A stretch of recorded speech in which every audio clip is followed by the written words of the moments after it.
नमस्कार दोस्तों, आप सभी का स्वागत है हमारे YouTube चैनल ग्रोथ स्टडी में। दोस्तों, आज हम सामान्य विज्ञान से संबंधित मोस्ट इम्पोर्टेंट 10 प्रश्न आपके सामने रखेंगे, जिससे कि आपको आने वाले एसएससी, रेलवे एवं तमाम स्टेट एग्ज़ाम्स के लिए बहुत हेल्पफुल होगा। दोस्तों, इस वीडियो का पहला प्रश्न आपके सामने है।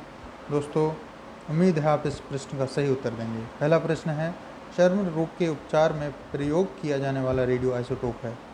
दोस्तों, उम्मीद है आपको इस प्रश्न का सही उत्तर पता होगा, और अगर नहीं पता है तो आइए इस प्रश्न का मैं उत्तर आपको सही बताता हूं। दोस्तों, चर्म रोग के उपचार में प्रयोग किया जाने वाला जो रेडियो आइसोटोप होता है वो होता है रेडियो फास्फोरस। रेडियो फास्फोरस आपके इस प्रश्न का सही जवाब होगा। तो आइए बढ़ते हैं अगले प्रश्न की ओर। दोस्तों, हमारा अगला प्रश्न है, बहुत अधिक ऊंचाई पर मनुष्य की लाल रुधिर कणिकाओं का आकार बढ़ जाता है, या रुधिर कणिकाओं की संख्या बढ़ जाती है, या बहुत अधिक ऊंचाई पर लाल रुधिर कणिकाओं का आकार छोटा हो जाता है, या लाल रुधिर कणिकाओं की संख्या घट जाती है। दोस्तों, उम्मीद है इस प्रश्न का आपको सही उत्तर मालूम होगा। तो दोस्तों, आइए देखते हैं इस प्रश्न का सही उत्तर क्या होता है।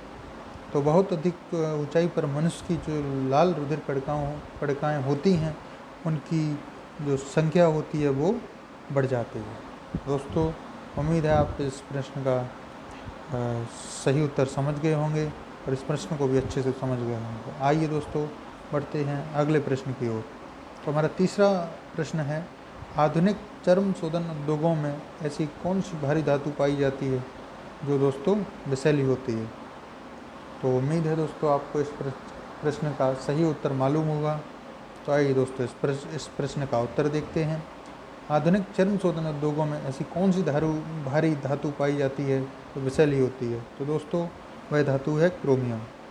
क्रोमियम धातु होती है, वो विषैली भी होती है और भारी भी होती है। तो इस प्रश्न का सही जवाब हो जाएगा क्रोमियम धातु। उम्मीद है दोस्तों आप इस प्रश्न का उत्तर समझ गए होंगे। आइए बढ़ते हैं अगले प्रश्न की ओर। दोस्तों, हमारा चौथा प्रश्न है, स्ट्रोंशियम लवण के द्वारा बुनसेन ज्वाला को कौन सा रंग प्रदान किया जाता है। दोस्तों, स्ट्रोंशियम लवण के द्वारा बुनसेन ज्वाला को हम क्रिमजी लाल रंग प्रदान करते हैं। दोस्तों, इस प्रश्न का उत्तर होगा सी, ऑप्शन नंबर सी, क्रिमजी लाल। तो दोस्तों, उम्मीद है आप इस प्रश्न को अच्छे से समझ गए होंगे। आइए बढ़ते हैं अगले प्रश्न की ओर। दोस्तों, हमारा पांचवा प्रश्न है, कृत्रिम सैटेलाइट के अंदर व्यक्ति भारहीन महसूस करता है क्योंकि पृथ्वी के आकर्षण का बल उस स्थान पर शून्य होता है, या चंद्रमा के आकर्षण के बल द्वारा संतुलित होता है, या अभिकेंद्र बल के समान होता है। दोस्तों, इस प्रश्न का आपके सामने 4 ऑप्शन रखे हैं। उम्मीद है आपको इस प्रश्न का उत्तर पता होगा। आइए देखते हैं इसका उत्तर क्या होता है। दोस्तों, इस प्रश्न का उत्तर होगा अभिकेंद्र बल के समान होता है। कृत्रिम सैटेलाइट के अंदर व्यक्ति भारहीन महसूस करता है क्योंकि पृथ्वी के आकर्षण का बल अभिकेंद्र बल के समान होता है। दोस्तों, आइए बढ़ते हैं अगले प्रश्न की ओर। आधुनिक शक्तिशाली चुंबक किससे बनती है। आधुनिक शक्तिशाली चुंबक किससे बने होते हैं। दोस्तों, उम्मीद है आपको इस प्रश्न का उत्तर पता होगा। आइए देखते हैं। तो दोस्तों, इस प्रश्न का सही उत्तर होगा एल्युमिनियम, कोबाल्ट एवं निकेल की मिश्रित धातुओं से। ऑप्शन नंबर सी इसका बिल्कुल ठीक होगा। आइए बढ़ते हैं अगले प्रश्न की ओर। अगला प्रश्न है दोस्तों हमारा सातवां, निम्नलिखित में कौन सी घटना सबसे पहले घटी थी। दोस्तों, जो हमारी 4 ऑप्शन दे रखे हैं इसमें से हमारा ऑप्शन नंबर सी ठीक होगा। मार्कोनी ने प्रथम बेतार सिग्नल भेजा। दोस्तों, इस प्रश्न का उत्तर होगा ऑप्शन नंबर सी। उम्मीद है आप इस प्रश्न को अच्छे से समझ गए होंगे। दोस्तों, आइए बढ़ते हैं दोस्तों अगले प्रश्न की ओर। हमारा अगला प्रश्न है, फोटोग्राफी में मुख्य रंग कौन से होते हैं। दोस्तों, ये प्रश्न उम्मीद है आपको पता ही होगा क्योंकि आपने कई बार इस प्रश्न को पढ़ा भी होगा। अगर आप अच्छे से तैयारी कर रहे हैं तो इस प्रश्न का उत्तर आपको हमारे कमेंट बॉक्स में जाके देना है। दोस्तों, तो आइए देखते हैं इस प्रश्न का सही उत्तर क्या होगा।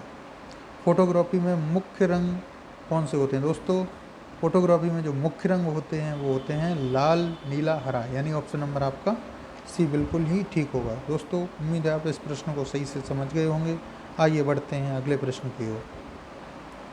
हमारा 9वां प्रश्न है दोस्तों, जब नींबू के रस को खाने के सोडे पर डाला जाता है तब उसमें तेज उत्फलन होता है, क्योंकि उससे उत्पन्न जो गैस होती है वो कौन सी होती है। दोस्तों इस प्रश्न का उत्तर आपको हमारे कमेंट बॉक्स में जाके देना है। उम्मीद है आप इस प्रश्न का उत्तर जानते होंगे। अगर जो भी स्टूडेंट नहीं जानते हैं उनको मैं बताता हूँ। आइए देखते हैं। जब नींबू के रस को खाने के सोडे पर डाला जाता है तब उसमें तेज उत्फलन होता है, क्योंकि उससे उत्पन्न जो गैस होती है वो होती है कार्बन डाइऑक्साइड। दोस्तों जो हमारा ऑप्शन नंबर सी बिल्कुल करेक्ट हो जाएगा और आप अच्छे से प्रश्न भी समझ गए होंगे, उम्मीद है मुझे। आइए बढ़ते हैं हमारे इस वीडियो के अंतिम प्रश्न की ओर, जो कि आपके सामने है, आपका आज के वीडियो का लास्ट प्रश्न। आइए देखते हैं दोस्तों इसमें क्या है। निम्नलिखित में से किस कोटि के फ़ोटो प्रिंट की जीवन अवधि सबसे लंबी होती है। तो दोस्तों उम्मीद है आप इस प्रश्न का उत्तर जानते होंगे। अगर नहीं जानते हैं तो आइए दोस्तों इस प्रश्न का सही उत्तर आपको मैं बताता हूँ। दोस्तों निम्नलिखित में से किस कोटि के फ़ोटो प्रिंट की जीवन अवधि सबसे लंबी होती है। दोस्तों इस प्रश्न का उत्तर होगा श्वेत श्याम प्रिंट। दोस्तों श्वेत श्याम प्रिंट जो होता है जिससे कि फ़ोटो प्रिंट होती है, उसी की जो जीवन अवधि होती है वो सबसे लंबी होती है। और दोस्तों इसी अंतिम प्रश्न के साथ उम्मीद है आप अच्छे से सभी प्रश्न समझ गए होंगे और आपके लिए बहुत ही हेल्पफुल होने वाले हैं। इसलिए उम्मीद है दोस्तों आप सभी हमारे चैनल को सब्सक्राइब करेंगे, शेयर करेंगे एंड लाइक ज़रूर करेंगे। दोस्तों धन्यवाद, मिलते हैं अगले वीडियो में।